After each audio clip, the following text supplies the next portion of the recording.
Good afternoon, sports fans. This is Lee Toms and Brett Sochowski coming to you live. Well, kind of live. We're a couple of weeks late since the original recording for this went dead. But we are going to continue the number one inaugural broadcast of the Calgary Battletech League bi-weekly podcast series. This week's topics will be Our Show Needs a Name. So if you guys can comment in the chat as to what names you guys think, we'll set up a poll and get that going. The next topic will be Erratas and Typos. Are they my new really drains my coolant irritation? Scouting reports. How many Wolverines do we have? Is it too many or not enough? The number's actually 9. After we get through that, we're going to look at the draft day games, the great tactics that were played, the cheesy moves, and why we got to respect the mover and shakers, even if we don't like the moves. On the topic of Errata and Typos, and this really does drain my coolant, we did our absolute best to get everything rewritten and redone with an older version of the packet. Unfortunately, there was a lot of typos and errors, mainly because I'm not paid to do this, and neither is Brett. We're doing this out of the kindness of our own hearts to try to create a great product. On that note, thank you everyone who's added their comments to the erratas, to the typos, and given us your suggestions, even going so far as to helping us rewrite some skills like the Black Market, Clan Salvage, and Underworld connections to try to make things a little bit smoother and easier. What's your thoughts on that, Brett? It's super helpful when other people start pointing stuff out, especially if it's trying to get the package in a more legible sense. As a case in point, Underworld Contacts came out as a new skill to address some of the concerns that this is confusing in this skill, or this is confusing in that skill. Is it this one or is it that one? So we took some of the sections out and made a new one so that it was easier for everybody to interpret and hopefully enjoy throughout the season. Yep. Though some of the questions and requests were things that people either didn't understand how the skill was supposed to work, or were a little upset because it didn't quite allow them to manipulate the skill the way they wanted to. Manipulation is great and fine, but sometimes the rules are set the way they are for a specific reason. But some absolute errors were pointed out, and please, if you see any, let us know. All right, as we have two hosts for the podcast, Lee and myself, we also will have guest commentators and interviews throughout the season. Our first and most common guest commentator will be Jacque. Jacque, go ahead and introduce yourself and tell us a little bit about you. Oh, first of all, I'd like to thank commissioners for that beautiful, warm welcome. Makes me feel good to be back home here. Well, Metal Mayhem fans, you wanted the best, and the best is back. That's right, it's your old buddy Jacque, returned to the flashing lights and heavy metal mayhem of Slayer 7 from his life of debauchery out in the periphery just for you, the legions of fans who make these games successful. So, what's going to be in the mix from your old buddy Jacque? Now, you may ask, with my return, what do I have in store for you in my ongoing series of rants, rankings, and general comments? As always, I'll be your guide to the action and underbelly of the league with my own unique presentation. But as a bonus this time around, I'll be selecting some of the action to stand out from my very own Jacque's Rewards. A unique way of looking at the events, twists, and turns of the week's matches. For example, ballin', but at what cost? When you've got a team that is dominating throughout the entire game, and then all of a sudden everything goes against them and they end up pooching it. We've got another one I came up with. It's just a flesh wound. A team gets wiped down. A team's mech has lost 2 limbs, but survives to the end of the match and gets a kill. We have It's Good. You get the classic kicking of the cockpit off. Who cannot deny that that is just absolutely perfect? And one of my favorites, literally too angry to die. That one you get when you have a team who's been all but wiped out down to 1 mech, and that mech pulls off a W by taking out all the opponents. I've got a bunch more lined up, but I don't want to let everything out of the bag. As I said, hallmarks are honor or shame. It's up for you, the fans, to decide which is which. And with that, back to you, commissioners. All right, we will come into the scouting reports. This is something that we do at the beginning of every season so that everybody can have a little bit of an idea of who they're facing off against or who they might be facing off against, as we have 18 players and 8 games in the season. Not everybody is going to kick the bucket with everybody else. Starting off with game 1 this season, we have Carstairs Stables versus Macross Stables. The stable manager, Aaron, is repping the Lyran Alliance for Carstairs. They are bringing the Wolverine 7D, Thunderbolt 5S, Battlemaster 3M, and an awesome 8Q. Across the table from Macross Stables, Theo from the St. Ives Compact is repping the Wolverine 6R, a Mad 5M, Awesome 9M, and a Warhammer 6R. Lee, what do you think about this first matchup? Well, they're two new players to my knowledge for me. I don't know their background or history of playing Battletech, but from just the mechs I'm seeing on the board, my money's got to go on the one stable that's bringing a Marauder. I think they're the only stable bringing a Marauder this season, and it's the best mech ever. Oh, it's a good mix between the two. I honestly think it's going to come down to the two bunkers with legs. It's going to come down to the awesomes. How can you go wrong with an awesome? It's got a good balance of durability, mobility, and bang bang. Coming into match number 2, we have the Crimson Ronin and the 55th Shadow Division. Crimson Ronin is being headed off by Alexander and the Draconis Combine, bringing one of many Wolverine 7Ks, a Crusader 5M, Atlas 7K, and a Hunchback 4G. This is the first Gauss rifle we're seeing on the list, but it won't be the last. Across the table from the 55th Shadow Division, Steven in Comstar is repping a Kakata 3F. That is the 12812 ERPPC version for anybody unfamiliar with it. A Shootist 8A. I've never seen one of these before, so I'm not super familiar with it, but it's a 70-tonner that should do well because it should surprise a lot of people. Victor 9B, that's the AC-21, and a Banshee 3S. Lee, your thoughts on the second matchup? On this matchup, I would definitely go with the Comstar unit.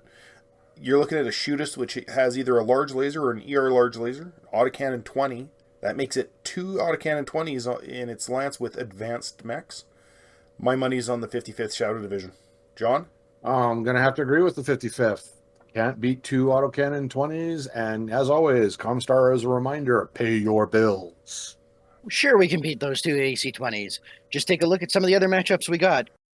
Third match, we have myself flying the Draconis Combine banner with the Ghost Legion, coming up against the Shite Hawks of Michael and the Capellan Confederation. As the Ghost Legion will be bringing to the table a Wolverine 7K, a Warhammer 6K, a Gunslinger with 2 Gauss rifles, and a Wolf Trap. Michael's decided to go with a little bit different mix. He's got a Phoenix Hawk 3M. He's got a Jagermech 6S. Do those even exist anymore? A Devastator 2 and a Dervish 6M. So we're seeing 4 Gauss rifles on this table. Lee, thoughts? Head cappers. Lots of head cappers. I expect a very, very stagnant volley of football-sized rounds going back and forth. Experience level is going to go to the Ghost Legion. Michael's a good player, but you've definitely got the edge on experience, Brett. Jacque?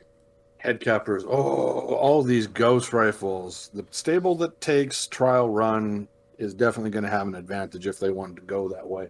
I honestly don't know who to call this one. We've got the snakes and we've got the cappies. Best thing, asteroid hits the stadium. All right. Moving on to match number 4 then with those predictions. We've got the Draconis Spirits of Chris representing Comstar and bringing a Wolverine 6R, Thunderbolt 7M. We've got an Awesome 9M. It's another one for the day.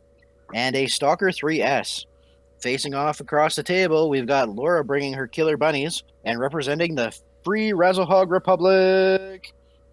Bringing a Shadowhawk herself, the 2H version, a Dragonfire 3F, a Zeus 9S, and a Grand Dragon 5K. So we've got a little bit of mix of old and new in both of those stables. Lee? My thoughts on that one? Really, it's a mixed bag. Both those lenses have a good mixture of all weapon ranges and all weapon styles. I'm going to have to say Killer Bunnies. John? Oh, this one's going to be a tough call. It's nice to see a Comstar faction that's not fanatical like the 55th Shadow Division, but it's a good mix. I'm going to go for a tie. I'm thinking these two teams are going to fight each other to a standstill. All right, bringing up our next match, We have the running from Chris and the FRR. We have the Wolverine 7K, a Dragonfire 3F, a Emperor 6A, and a Vulcan 5M. That is 3 LB10Xs on that side of the table. On the other side, we've got Riston's Rogues coming in. This is the first of our mercenary representation by Jeff coming in from out of town. He is bringing yet another one of our Wolverine 7Ks, the Archer 5R, a Banshee 3S, and a Kentaro 18. Lee, I know you're a fan of Kentaros. What are your thoughts today? My money's all on Jeff. He's got the mixture of every mech I like. He's got an Archer. He's got a Kentaro. He's just repping. He's throwing out the great firepower. Chris is a great player. My money's on the Archers. John? It's nice to see the Einhiljar and the blood of Odin. Who? Einhiljar. That's the correct way you say this team name if you are familiar with the FRR and the Viking culture. Einhiljar. Uncultured swine. This one's going to be another tough fight. Good mix between the two. Two good players. This one's going to come down to luck. It's going to come down to who gets the advantage first and is able to keep that advantage. I'm calling this one another tie. Commissions? Our next match, coming in from an oldie but a goodie, we've got Dave with his Capellans, Cavalier Commandos, returning from retirement of a decade, showing up again to participate and hopefully take home some heads, bringing a Trebuchet 5M, a Thunderbolt 7M, Awesome 9M, and a Phoenix Hawk 3M. I'm aiming a scenario here where something might be in common. Across the table, we've got the first Clovis Lancers. Matt has decided to bring his Fed Son's glory of a Wolverine 7D, a Rifleman 5D, a Devastator 1D, and an Archer 5S. One of these things is not like the other. Lee, thoughts? Well, it's the first Devastator we've seen that isn't packing a pair of Gauss rifles, though 2 autocannon 10s is nothing to sneeze at. Cavaliers, Commandos, I like their lance. I like their chances. I'm going to go with Cavalier. John? I'm going to have to say the Commandos on this one as well. I mean, I was a big fan of them last time I saw them fight 10 years ago. I'm still going to be a fan of them. Looks like they've still got the spirit and everything. Commandos all the way on this one. And yes, I'm giving good compliments to a Capellan team. Mark this down. Everybody can make a mistake once in a while. Next, we have the Battle of the Carpool. We have the Blitzkrieg Jezebels coming up in against the Merrick Marauders. Blitzkrieg Jezebels are Heather's team. She is repping the Lyran Alliance with a Vulcan 5T, Cestus 6Y. I'm actually surprised we don't see more Cestuses this year. A Devastator 2, and a Trebuchet 5S. In the other seat of that ride-in from out of town, we have Lee bringing his own Free Worlds League Merrick Marauders with a Centurion with the Autocannon 20, Crusader 5M, Stalker 5M, and an Awesome 9M. I'm thinking that medium should have been an M variant of some kind. I am keeping myself able to sleep in my own home by declining to comment on this match. You go right ahead, Brett. That is a smart man. I will take it on this one. I am going to take a wild shot and say that you are actually going to beat the misses in this one because you are looking for that win and the couch is relatively comfy. Jacque? The best possible outcome in this is a tie. No winners, no losers. Happy spouses, happy houses. Our next matchup on the itinerary is the Red Sun Irregulars and Hubris Inc. Mackenzie is bringing a Merc unit with Hubris Inc., traditional Blackjack 1, Cataphract 4X, a Devastator 2, and a Zeus 6S. This is, I believe, the third Devastator 2 that we're seeing, so there's lots of good firepower on that side of the table. On the other side, with the Red Sun Irregulars, Gary is his Fed Sun's unit with a CN9D, Warhammer 6D, a Victor 9K, and a Caesar 3R. So it looks like that table has 2 Gauss rifles on either side, if I'm not mistaken, on that Victor variant. Lee? Yeah, actually, I do believe they do. And one question on that. Did you say original Blackjack, like 2 autocannon 2s? Yep, BJ1 with 2 AC2s. Wow, that's ballsy. That's the second mech in the league this year with a pair of autocannon 2s. I'm quite surprised. I'm not so much because the Devastator 2s are being paired with them all the time.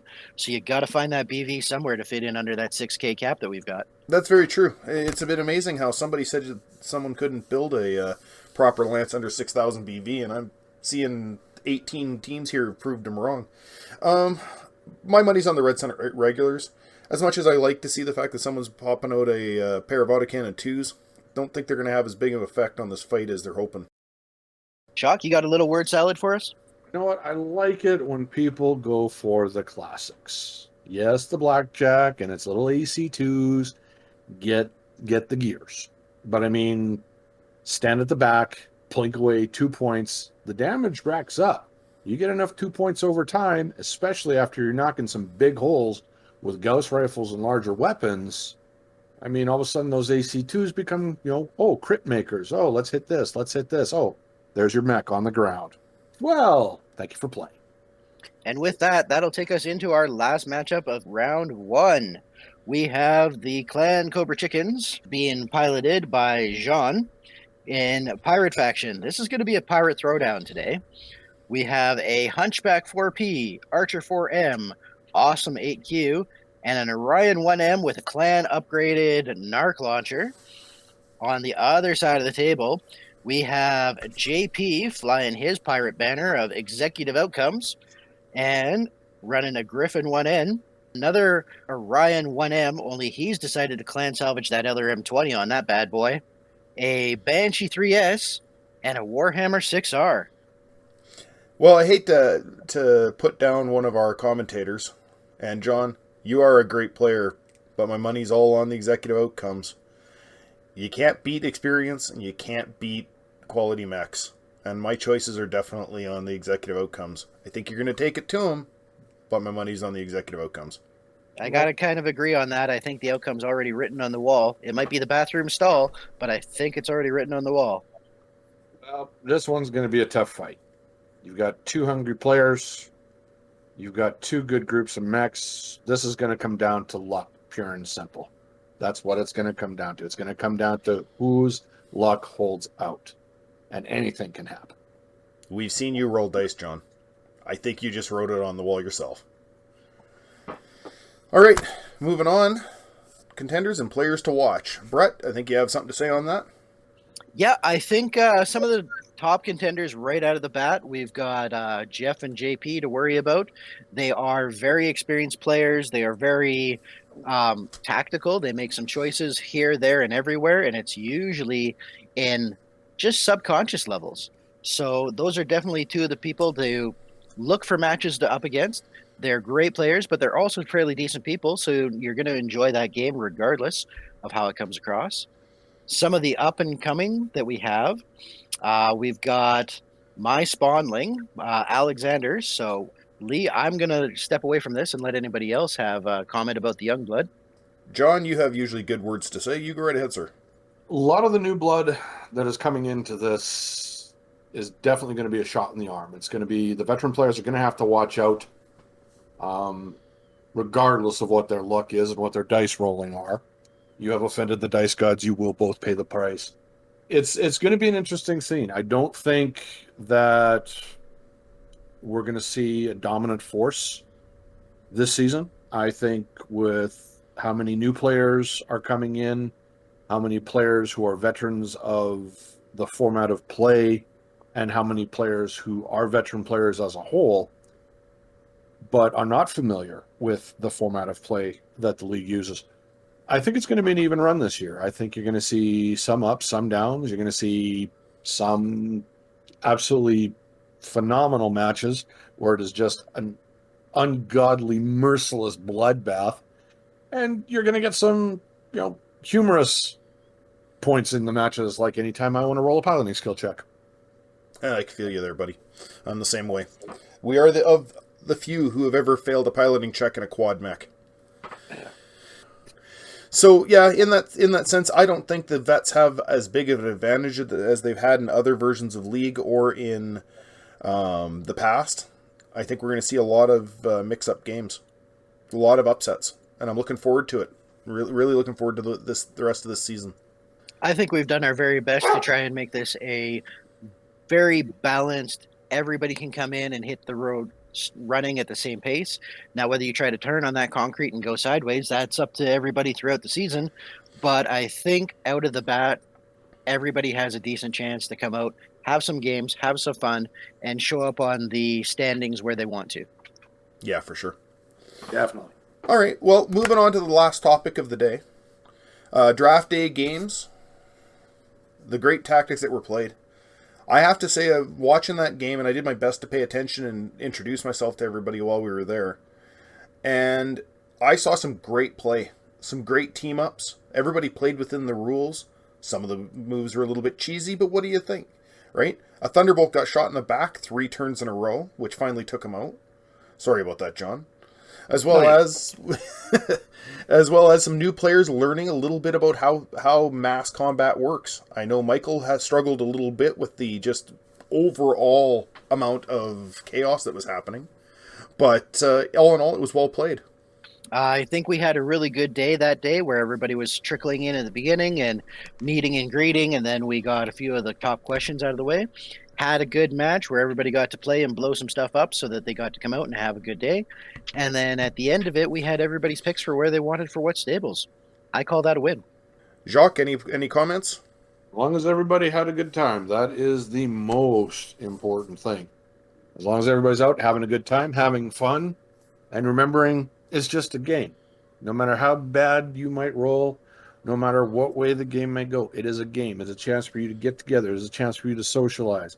It's a chance for you to have some fun and be part of the community. That's the biggest thing. No matter how poorly something's written, we want you to help us rewrite it so that it's better off again coming down the road. I'll admit that after reading the first couple of drafts of the league packet, I was wondering how much alcohol was consumed to make English optional, but whatever works. Anyway, thank you all very much for listening to the first podcast. We know it's a hot mess, but it will get better. And in wrap up, I want to let everyone know how happy we are to have such a robust and diverse group of players and how much we're looking forward to this fall's chaos. For me, Lee, I'd like to say goodnight. I'd just like to reiterate that we absolutely want feedback. We want your feedback on skills, comments, concerns, a podcast name, I need a title, and please keep pointing out those typos, misspells, or confusing skills. Everything gets better with your assistance. It is so much easier with 18 people working on something than with 3 or 4 or 5. So please, have a wonderful evening, Solaris 7. And finally, Jacque, the one and only time we're going to give you the last word. Oh, you have no idea. Well, fight fans, it's good to be back. Again, thanks to the Grand High Poobah, Chief Muckamuck, Dictator for Life, Commissioners, for bringing me back.